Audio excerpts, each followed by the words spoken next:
Bueno, chiquillos, esta es la ayudantía número 5 de equipo de máquinas térmicas que corresponde al tópico de intercambiadores de calor. Y eso. Así que, bueno, lamentablemente esta ayudantía no la pudimos hacer de forma presencial. Y cualquier duda que tengan me pueden escribir, tanto sea al correo como al WhatsApp. O ya si la cosa se pone grave podemos hacer alguna reunión. ¿Ok? Si es que hay algo que quiero que claro. Entonces, a modo de repaso, nos podemos enfrentar a dos tipos de problemas cuando estamos trabajando con intercambiadores de calor.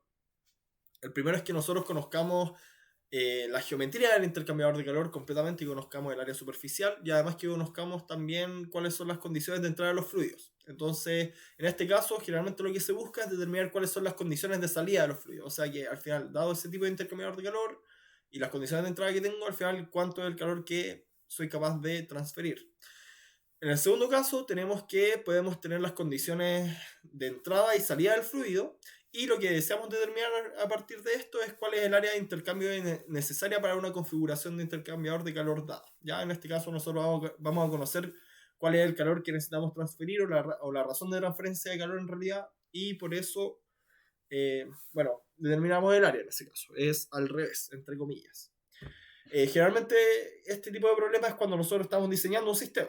Ya, por ejemplo, en el caso de su proyecto, ustedes están haciendo esto, que ustedes al final establecen cuál es el estado de salida del aire y en función de eso dimensionan sus intercambiadores de calor.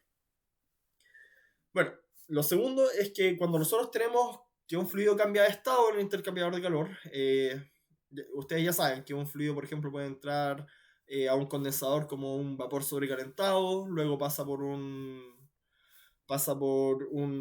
proceso de condensación y por último pasa a ser un líquido subenfriado. Entonces ustedes al final tienen que subdividir ese intercambiador de calor en tres partes para poder trabajar con él. ¿Ya?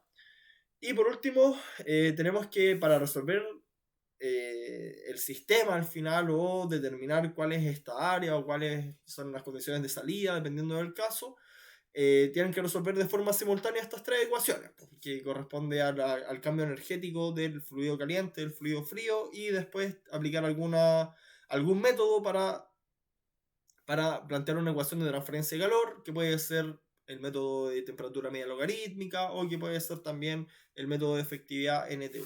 ¿Ok? Bueno, eso ustedes lo saben ya desde equipo de máquinas térmicas.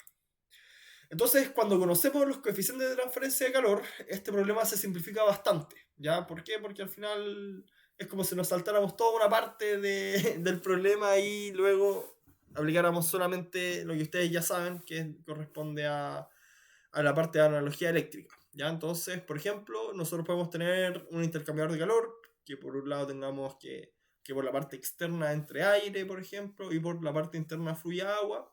Entonces, generalmente lo que vamos a tener es que del aire a la superficie externa del intercambiador de calor vamos a tener una resistencia por convección. Luego, entre la temperatura de la parte exterior de la superficie y la parte interior, vamos a tener una resistencia por conducción. Y por último, entre la parte interna de la superficie y el fluido frío, que en este caso es agua, vamos a tener una convección interna. ¿Ya? Entonces ahí pueden ver ustedes cómo, o recordar más que nada cómo se pueden plantear estas resistencias. Esa resistencia por conducción corresponde a un tubo, por ejemplo, y luego, como todas estas resistencias están en serie, ustedes pueden sumarlas directamente y lo que van a obtener es la resistencia equivalente. Y luego esta resistencia equivalente se puede relacionar directamente con el coeficiente de transferencia total del intercambiador de calor. Ahora, es bueno recordar que eventualmente ustedes pueden estar buscando el área. Entonces el área no la van a conocer. Entonces lo que pueden hacer es simplemente escribir todo por unidad de área. ¿Ok? Eso. Y conocido ese coeficiente total de transferencia de calor, ustedes pueden aplicarlo ya a la ecuación que les mostré con anterioridad para la temperatura media logarítmica o pueden aplicarlo para conocer cuáles son las unidades de transferencia del método NTU y luego seguir al final cómo es el algoritmo del método, simplemente. Entonces el ejercicio que vamos a abordar en esta ayudantía no es muy difícil, es bastante simple, es más ilustrativo que nada y es bastante parecido también a la tarea que tienen que hacer. La idea es guiarlos para que puedan hacerla sin problema. Entonces el ejercicio dice así: un intercambiador de calor de flujo cruzado es utilizado como evaporador de un sistema de refrigeración. Entonces el refrigerante utilizado es el R134A y entra al evaporador con una calidad del 28% y una temperatura de 3 grados Celsius.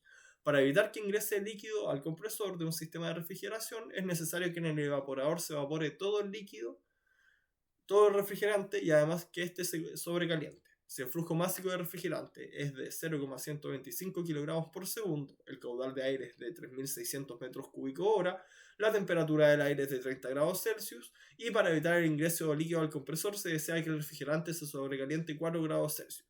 Entonces dice, determine el área de intercambio de calor necesaria y qué fracción de esta corresponde al área de sobrecalentamiento del refrigerante si el coeficiente de transferencia de calor para la evaporación es de 4,7 kW por metro cuadrado Kelvin. Para el vapor sobrecalentado es de 0,428 kW partido metro cuadrado Kelvin.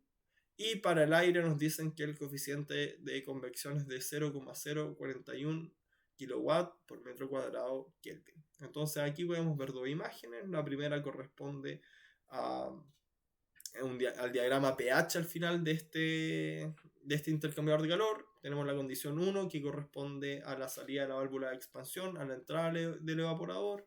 Luego tenemos el estado 2 que corresponde a vapor saturado. Y por último tenemos el estado 3 que corresponde a vapor sobrecalentado, con 4 grados más de recalentamiento. O sea que esa línea corresponde a 7 grados Celsius. ¿Ya? Y por último al lado tenemos una imagen nada más simplemente esquemática de un intercambiador de calor de flujo cruzado. ¿Ya? Entonces ahora vamos a proceder a trabajar con el IES.